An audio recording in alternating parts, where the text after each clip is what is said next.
नमस्कार, मी तृप्ती स्वागत करते तुमचं माझ्या चॅनलवर तृप्ती नाईक सिटी टू विलेज। आज जे आहे ते कुकिंगचा ब्लॉग नसणार आहे। आज आम्ही फिरायला आलेलो आहोत। केसरी तुम्हाला माहितीच असेल कदाचित, सावंतवाडीपासून अगदी किती 27-28 किलोमीटरवरच आहे केसरी ग्लोबल ॲक्वेरियम म्हणून, फिश ॲक्वेरियम। तर तिकडे आम्ही आलेलो आहोत। खूप छान असं ॲक्वेरियम आहे, ऐकून होतं, त्याच्यामुळे सुट्ट्या अजून संपायला वेळ आहेत तर आम्ही येण्याचा प्लॅन केला। इथे आल्यानंतर आम्ही सुरुवातीलाच एंट्रन्सवरच ही एक गाडी होती, अँटिक अशी ही कार होती, तर त्याच्यामध्ये बसून आम्ही फोटो काढले। सगळेजण येणारे जेवढे टुरिस्ट होते ते सगळे त्या गाडीमध्ये फोटो काढण्यासाठीच होती ती।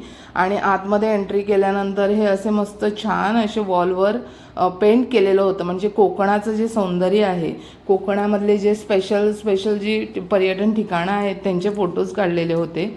तर आम्ही घरातनं निघालेलो 3:45 वाजता। चहा वगैरे काही घेतलेला नव्हता, म्हटलं एंट्री करण्याच्या आधी काहीतरी खाऊन घेऊया, म्हणून हा चहा आणि बन मस्का खाऊन आम्ही आतमध्ये एंट्री केली। एंट्री फी अतिशय कमी होती, मोठ्यांसाठी 100 होती आणि लहानांसाठी 50 होती एंट्री फी। आतमध्ये एंट्री केल्याच हे फिशच्या तोंडातनं असं आतमध्ये जाऊन छान अशी एंट्री होती आणि फिश सुरुवात खाली हा धबधबा होता, त्याच्यामध्ये मासे होते सोडलेले बऱ्याच प्रकारचे। आणि तिथून पुढे गेल्यानंतर जे हळूहळू बघण्यासारखं इतकं होतं। पुंगनुरू गाय म्हणून आहे, ती अशी खूप रेअर आहे, म्हणजे रेअर जे प्राणी, पक्षी, फिश वगैरे जे आहेत त्यांचं ह्या लोकांनी जे आहे ते बघण्यासाठी ठेवलेलं आहे। आणि छान असं त्यांचं खाण्यापिण्याचं राहण्याचं त्यांनी केलेलं आहे। मग काय आतमध्ये गेल्यावर आमचं फोटो सेशनच चालू होतं। तिकडे एक छोटी लहान मुलगीसुद्धा आलेली होती, जिचा पहिला बड्डे होता, कदाचित हो पहिलाच बड्डे असणार, त्याचं पण फोटो तिकडे फोटोशूट चाललेलं होतं। कॅमेरामन होता त्यांचा आणि तिथे ड्रेसेस वगैरे चेंज करत होते आणि फोटोज होते तिथे। आमचाही हे असं फोटो सेशन चालू होतं। नंतर म्हटलं आपण प्राण्यांच्या हे बघायला सुरुवात करूया। तर हे वेगवेगळ्या प्रकारच्या अशा वेगळ्या जातीच्या अशा कोंबड्या होत्या, त्याच्यानंतर वेगळ्या जातीचे असे डक्स होते, त्याच्यानंतर इमू होते, इमूचे जे अंड वगैरे असतं ते इमू होते। तर इथे थोडं बघायला गेलो आम्ही, खूप मजा केली, म्हणजे तक्ष तर खूप मजाच करत होता त्याने। हे सगळे प्राणी बघितलेले नव्हते, फोटोजमध्ये आणि व्हिडिओजमध्ये आपण बघतो, तर ते समोर प्रत्यक्षात बघायला गेलं। हा इमू जसा जवळ आला तसा तो खूप असा घाबरला थोडासा। मग त्याच्यानंतर ते खाण्यासाठी येत होते पुढे। इथे जरा वर गेल्यानंतर जे आहे ते ग्लासची होती फ्लोअर पूर्ण, आणि इकडे सरडे होते वेगवेगळ्या प्रकारचे कलरचे।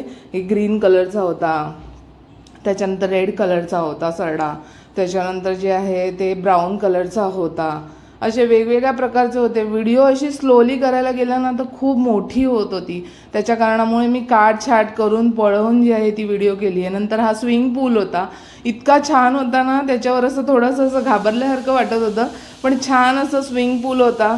तिकडूनही यायला होतं, इकडून एवढं छान होतं ना हे फिरण्यासाठी। हे मासे होते, इथे फिश फूड होतं 10 रुपयाचं, जे फिश फूड घातल्यानंतर खूप सारे असे मासे येत होते।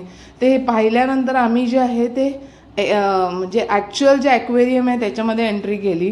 तिथे डोअरवर तिकीट्स चेक केल्या त्यांनी आणि आतमध्ये पाठवलं आम्हाला तिघांना। आणि मग फिश बघायला जी सुरुवात झाली ती इतकं ते फिशचं त्यांचं जे कलेक्शन होतं, एवढ्या छान फिश आणि त्यांची माहिती पूर्ण जी फिश होती त्याच्या खाली ती त्या फिशचं नाव आणि त्याची माहिती वगैरे होती पूर्णपणे।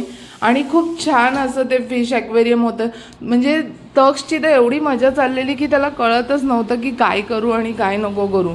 तो खूप जे आहे ते प्रत्येक फिश जे आहे तिथे ओरडून असं, लहान मुलं खूप होती तिकडे आणि त्यांचं सगळ्यांचाच गोंधळ चाललेला, अरे वा हे फिश कोणतं, ते फिश कोणतं, असं सगळं बोलणं चाललेलं होतं। वेगवेगळ्या जातीच्या, वेगवेगळ्या प्रकारच्या, वेगवेगळ्या रंगाच्या, ज्या आपण अशा कधीच पाहिल्या नसतील फिश, अशा फिश पाहायला भेटल्या। मला तर असं वाटलं की म्हणजे पैसे म्हणजे ते काहीच नव्हते जे तिकीट काढलेली ती, कारण एवढं एन्जॉय करण्यासारखं आहे। मुलांना काहीतरी असं ज्ञान पण मिळतं ह्याच्यामध्ये आणि छान असं वेगवेगळ्या प्रकारच्या जातीच्या फिश बघायला आपल्याला मिळतात। आणि खूप छान असं हे ॲक्वेरियम आहे। अगदी सावंतवाडीवरनं उपरलकरांचं जे मंदिर आहे तिथून स्ट्रेट गेल्यानंतर आहे आंबोली म्हणून फेमसच आहे, आंबोली धबधब्याच्या अलीकडे थोडंसं हे केसरी फिश ॲक्वेरियम आहे, ग्लोबल ॲक्वेरियम। हे बघा, हे रॅट टेल म्हणून फिश होता. त्याच्यानंतर बरेचसे असे त्याची माहिती वगैरे सगळे दिलेली होती. तर तक्षची आरडाओरडच चाललेली. मध्ये मध्ये आमचं फोटो सेशनसुद्धा चालू होतं. मी त्यांचे मध्ये मध्ये फोटोजसुद्धा काढत होती. आणि हे फिश बघणं चाललेलं, त्याच्या खालची माहिती रीड करणं. आणि तो अगदी उत्सुकतेने विचारत होता, मम्मा मम्मा अजून हे काय, ह्या फिशचं काय नाव आहे. तो रीड करण्याचं ट्राय करत होता. ते मला एक खूप छान वाटलं. आता तो 6 वर्षाचा होईल या ऑगस्टमध्ये आणि फर्स्टला गेलेला आहे तो. तर असं त्याला प्रॉपर रीड करता येत नाही अजून सेंटेन्स असं, पण त्याची जी उत्सुकता होती रीड करण्याची आणि माहिती करून घेण्याची ती मला खूप आवडली. आणि खूप मुलं होती आजूबाजूला आणि खूप छान असं आम्हाला हे ॲक्वेरियम वाटलं. छान असं आमचा वेळ गेला इकडे. आणि इकडे जायचं म्हणून आमचं खूप दिवसांपासून चाललेलं.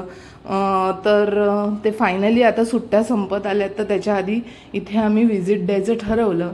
आणि ह्या अशा प्रकारे मी ही पूर्ण अगदी फास्ट व्हिडिओ बनवलेली आहे. तर कारण व्हिडिओ अशी बनवायला गेली तर प्रॉपर तर खूपच मोठी होत होती. तर त्यामुळे मी ही शॉर्ट करण्याचा प्रयत्न केलेला आहे. आणि अशा पद्धतीने हे सगळं फिश ॲक्वेरियम आम्ही फिश बघितले. त्यांचा 2nd फ्लोअर पण होता, म्हणजे ग्राउंडला होता आणि 1st फ्लोअरवर सुद्धा होतं. तर तिथे गेल्यानंतर सुद्धा जे आहेत ते खूप छान छान असे फिश होते.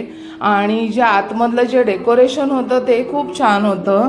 आणि हे जंगल ॲक्वेरियम होतं, म्हणजे आतमधलं जे होतं ना ते पाहण्यासारखंच होतं अगदी.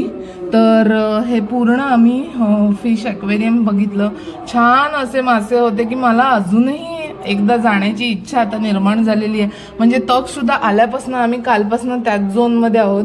तो रात्री पण आणि आता सकाळी उठल्यापासून पण. माझ्या आईला सुद्धा फोन केलेला होता, त्याला पण आजीला स्वतःच्या म्हणजे माझ्या आईला तेच सांगत होता, मग आम्ही असे गेलेलो आणि तिथे खूप छान असे फिश बघितले, खूप सारे फिश बघितले. आणि तो खूप असं मला आवडलं खूप, म्हणजे त्याला ते खूप आवडलं म्हणून आम्हाला पणही खूप आवडलं ते. आणि खूप छान असे छोटे मोठे वेगळ्या जातीचे वेगळ्या प्रकारचे सगळे मासे पाहायला बघितले. आणि खूप छान असं आमची संध्याकाळ गेली हे पाहण्यात. हे फक्त इकडे मासेच असे नव्हते, तिकडे त्या लोकांनी जे आहेत ते पक्षी वेगवेगळ्या जातीचे, त्याच्यानंतर प्राणी, सरडे वगैरे, आम्ही खूप असे वेगवेगळ्या जातीचे असे सरडे वगैरे पण पाहिले. आणि खूप छान असं हे फिश ॲक्वेरियम आहे. जर तुम्ही सावंतवाडीला वगैरे असाल, सुट्टीमध्ये जर कोकणात आला असाल आणि सावंतवाडीच्या एरियामध्ये वगैरे असाल, बांद्याला वगैरे, तर तिथून अतिशय अगदी जवळच आहे. फार जवळ नाही, म्हणजे 40 मिनिट्सच्याच अंतरावर आहे बांध्यापासून पण आणि सावंतवाडीपासून पण. तर तुम्ही नक्की व्हिजिट द्या जर असाल कोकणात या सावंतवाडी वगैरे या प्लेसमध्ये असाल तर नक्की व्हिजिट करा सुट्टीमध्ये आला असाल तर. आणि जे इकडचे स्थायी असतील त्यांना माहितीच असेल, कारण मुलं खूप होती तिकडे आसपासची आलेली. तर खूप मजा आली, खूप मजा आली. अगदी आम्हाला म्हणजे वर्थ इट वाटलं जेवढी आम्ही तिकीट दिलेली होती पैसे त्याचे. तर छान असं हे फिश ॲक्वेरियम आहे, त्याची माहिती आहे, मुलांना समजण्यासारखं आहे. तर नक्की तुम्ही व्हिजिट करा. इथून आता हे फिश ॲक्वेरियम बघा, जेवढा मी व्हिडिओ कमीचा करण्याचा प्रयत्न केला तरी पण तो करता येत नव्हता, कारण खूप छान फिशेस होत्या म्हणून मी शॉर्ट केला नाही जास्त. आम्ही जेव्हा निघालो तेव्हा भरपूर पाऊस सुरू होता. आतमध्ये आम्हाला कळलं नाही, पण प्रचंड पावसाचं वातावरणच होतं.